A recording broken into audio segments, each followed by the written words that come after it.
namin sa pagbisita namin. And pagdating namin, nag-aantay na siya. And masaya siya nung nakita niya kami kasi alam niya na nandun kami to celebrate pre-birthday with him and with my mother. Tapos, as usual, binilhan ko din siya ng Coke Zero, pero hindi niya ininom. Sabi niya, dalhin lang daw niya sa kwarto yung Coke Zero. Pero isa lang ang pinabili niya. Meron daw ba kayong mga news from the Philippines na na-share sa kanya at ano yung mga reaction niya sa mga news na dala-dala niyo? Yes, nag-share ako ulit. Na-share ko na noon sa telephone call, pero shinare ko din ulit sa kanya na nanalo yung dalawang PDP laban na senator candidates, tapos yung isang guest candidate, si Marcoleta, plus dalawang guest candidate from Alianza, si Senator Camille Villar and Senator Amy Marcos. And binanggit ko din sa kanya na nandito si Senator Amy Marcos pero hindi siya pinayagan ng ICC na makabisita at makausap si dating Pangulong Rodrigo Duterte. At nabanggit ko din ulit sa kanya na nag-submit si Senator Amy Marcos ng kanyang findings sa committee hearings niya from the Senate to the Ombudsman. Ano po yung reaction ni Presidente? Unang-una, nagpasalamat siya. At pangalawa, sabi niya gusto nga daw niya sana makausap si Senator Amy, kaso hindi nga daw payagan. Pero sabi niya, there will be another time for that. GMA?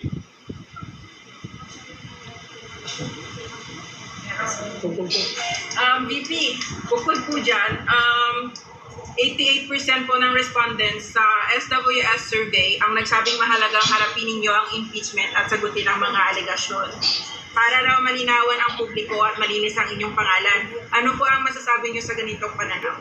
Oo, I totally agree. Kasama ako dyan sa 88% na yan na nagsasabi. At ako ay parang thankful sa opportunity na malinis yung pangalan ko at masagot yung mga akusasyon sa akin. Thank you po sa sagot. Last question po, napagdesisyonan po ng Senado na ilipat sa June 11 ang simula ng impeachment hearings. Gusto lang po namin marinig, paano ninyo po tinanggap ang balitang ito at ano po ang epekto dito sa inyo, kung meron man? Wala naman siyang epekto sa akin, no? Nag-iisip lang ako kung ano yung epekto ng delay doon sa kaso. Pero iiwan na natin yan sa mga lawyers namin, sa defense impeachment lawyers, para pag-isipan kung anong posibleng epekto nun sa kaso kung meron man. SMNI, Anton? Hi ma'am, kumusta po kayo? Napakabait ninyo ngayon. Mabait sila ngayon. Mabait kayo ngayon. Ay, kailangan magbait-baitan. Kailangan magpunwari. Okay. Ano po ng SMNI, yung reaction niyo ma'am, any reaction po sa gusto ni BBM na makipag-reconcile sa mga Duterte? Sabi niya, ayaw niya raw ng gulo. Unang-una, hindi na muna siguro ako magsalita about reconciliation dahil hindi naman mahalaga siguro ang mga personal na problema ng mga tao, no? Ang mas mahalaga is yung taong bayan at yung bayan natin. Yes, ma'am. Thank you po. Ma'am, kasama niyo po si Senator Amy Marcos. Nagkita po sila ni Attorney Kaufman. Ano po yung naging role ni Senator Amy sa case po ni PRRD? Ay, wala po. Wala po role si Senator Amy sa case ni former President Rodrigo Duterte. Nandito lang siya para kausapin si Attorney Kaufman kung ano man yung napag-usapan nila. Wala ako doon. So, mas mahalaga siguro na makausap ninyo si Senator Amy Marcos. At ano yung isang tanong, sir? Yung role niya? Wala siyang role po.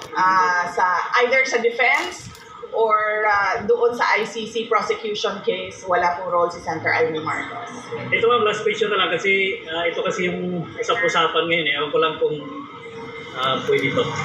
Kasi game po si Attorney Rowena Ganson na maging spokesperson mo. Kasunod yan ng pagkatalaga kay Attorney Abante bilang tagapagsalita sa ng House. While sa Malacanang, nandiyan naman si Attorney Claire. Any comment po sa posibilidad na maging spokes niyo si Attorney Guanzon? Opo. Hindi namin napag-usapan sa Office of the Vice President ang spokesperson. Pero saludo kami sa talino at tapang ni Attorney Rowena Guanzon. So kung gusto niya magsalita, go lang ng go. Makikinig tayong lahat sa kanya. Siguro from the audience, one question. Ang question po ma'am, kamusta po si Presidente? Meron po siya mensahe para sa Pilipino na Yes. Yes, ang message niya is we are all ruled by destiny and I am here because of my destiny, whether rightly or wrongly. Yun ang sinabi niya. Thank you. And isa pang update is napag-usapan din namin yung oath niya at pag-usapan daw nila ng lawyers niya kung paano gawin yung kanyang oath. Pero initially ang sinabi niya, I want set me free and I will take an oath. Yan yung Yes! Ma'am, meron po kanta ang mga Pilipino para sa iyo. 1, 2, 3, go! Happy birthday to you. Happy birthday to you. Happy birthday. Happy birthday. Happy birthday to you. Mabuhay ka, Ma'am Inday! Presidente! Happy birthday! Mabait sila. Mabait talaga kayo kayo. Salamat ha. Nagtataka ako. Bakit ang sobrang formal ninyo ngayon. Na-briefing naman. One question, anong tingin niyo sa bagong Duterte Street from Duterte Park and Duterte Forest? What do you think of the Well, unang-una, mas okay dito dahil merong may shade, no?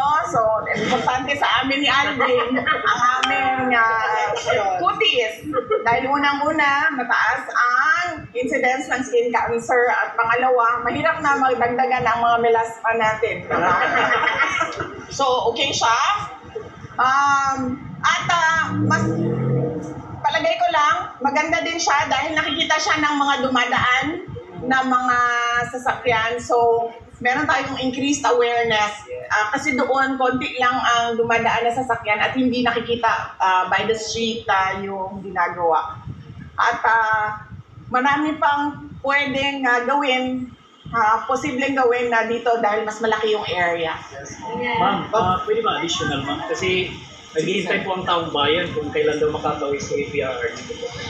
Actually, lahat tayo, no, nag-aantay kung kailan makauwi si President Duterte. At yun yung tinatrabaho ng kanyang mga lawyers na sana ay mangyari at as soon as possible time dahil kaming mga tiga Davao City ay kailangan namin ang mayor namin. Ma'am, we love you. Thank you. I'm happy to be back with all of you dahil lahat naman tayo dito ay nagpapakita ng suporta kay dating Pangulong Rodrigo Duterte. Kaya masaya ako na makasama kayo ulit. Although hindi natin gusto na pabalik-balik tayo dito sa The Hague, Netherlands dahil malungkot ang dahilan kung bakit tayo nandito lahat. Pero masaya din ako dahil nakikita ko yung bayanihan ng Filipinos at yung pagkakaisa natin sa kagustuhan natin na ibalik si Duterte at ibalik ang tunay na pagbabago.